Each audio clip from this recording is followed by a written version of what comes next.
Welcome to Miles Around. On this week's show, 2 in the driver's seat. We'll be taking a look at this. It's the Beamer X3. Nick, it's Bimmer. Bikes are Beamers, BMW cars are Bimmer. We'll be taking a look at the Beamer X3 along with a new entry from Land Rover in the LR2. And it all starts right now.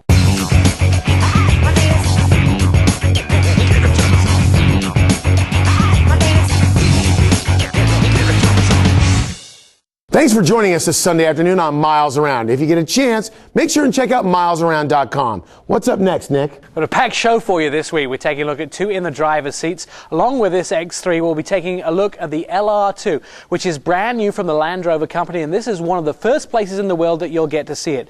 We'll also be in the shop, and we'll have a look at the industry right now in Miles Around News.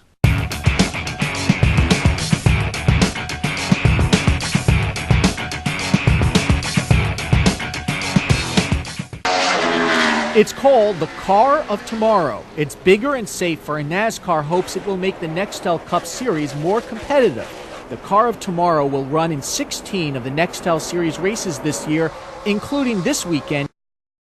One of the reasons why we have this car is because, I feel like there's only certain teams out there that have really figured out how to get their bodies to maximize the downforce and still get through inspection with the current templates.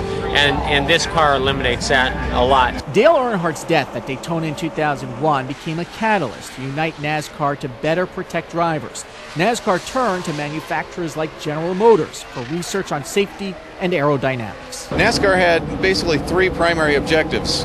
First was to improve the driver safety, and in that regard, GM engineers worked directly with NASCAR for about 5 years on a number of different points to improve driver safety, including moving the driver's location, improving seatbelt arrangements, a number of different items. They also wanted to improve the competitiveness of the racing, and GM also worked with NASCAR engineers and NASCAR officials to develop a new aero package, including a splitter on the front of the vehicle and a wing on the back, which is intended to make the racing a little closer, allow the following drivers to have cleaner air, so it should improve the show on race day.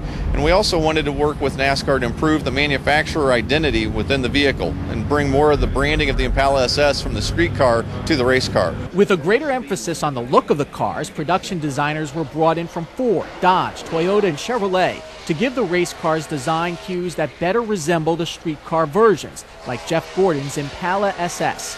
And these modifications will actually lead to money savings because the new aerodynamics mean the cars can be tuned to work on all of NASCAR's tracks, from Bristol's half mile to Daytona's 2.5 miles. I'm Andrew Schwartz.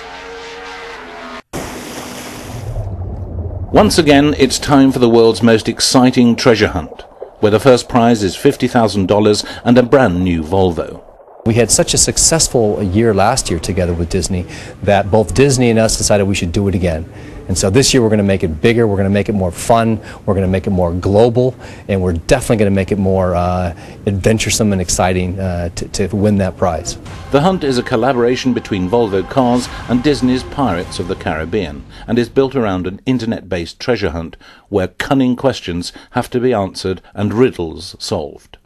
We're going to bury a casket with keys to a brand new Volvo, as well as $50,000 worth of gold, and someone out there in the world will be able to find that. In this edition of the hunt, 22 countries are taking part and competing.